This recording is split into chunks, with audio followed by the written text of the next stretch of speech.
Кеше жылқылардың барлығын аралап, әр үйірге барып, олардың барлығын өз көзімізбен көріп, жылқыларды қарап, байқап, бақылап жүрген кезімізде Баймұраның үйіріндегі GPS-тен сигнал келмеді. Оның қай жақта екенін біле алмадық. Қаймақта жатқанын біле алмадық. Соныменен кеш болды, түн болды. Ақыры үйге қайтып кеткенбіз. Баймұрадан сосын сигнал келді. Таңертеңде сигнал келді.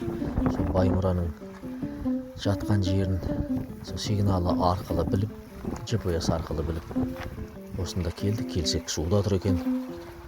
Ол Баймұра 2021-дің құлыны Баянды Санжар шаруа қожалығындағы Бәйтерек деген айғырдың баласы.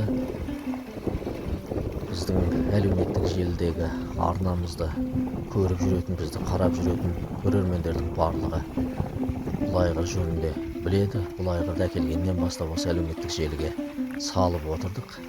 Ендігі айтып жатқаным осы: бізді жаңа көріп жатқан, біздің арнамызға жаңа тіркеліп жатқан жандарға таныстырып жатқанымыз ғой.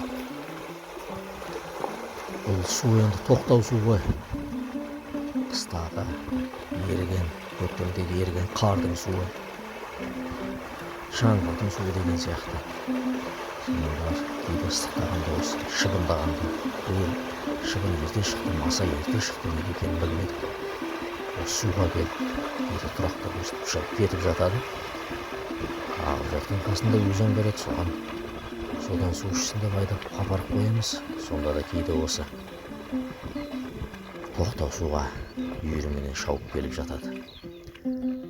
Ане Баймұра айғырымыз, Бәйтеректің баласы.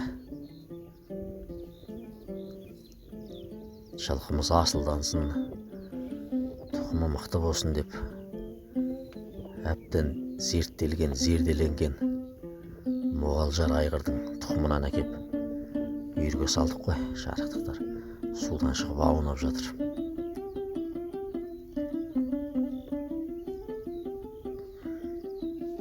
Екі айғыр әкелген бізді Баянды Санжар шаруа қожалығынан. Біреуі Баклан деген айғырдың баласы Бура, екіншісі Бәйтерек деген айғырдың баласы осы Баймұра. Екеуінің алдында да өзіне жеткілікті үйірлері бар. Үйірлерін ұстап жүр. Аллаға сансыз шүкірліктер болсын.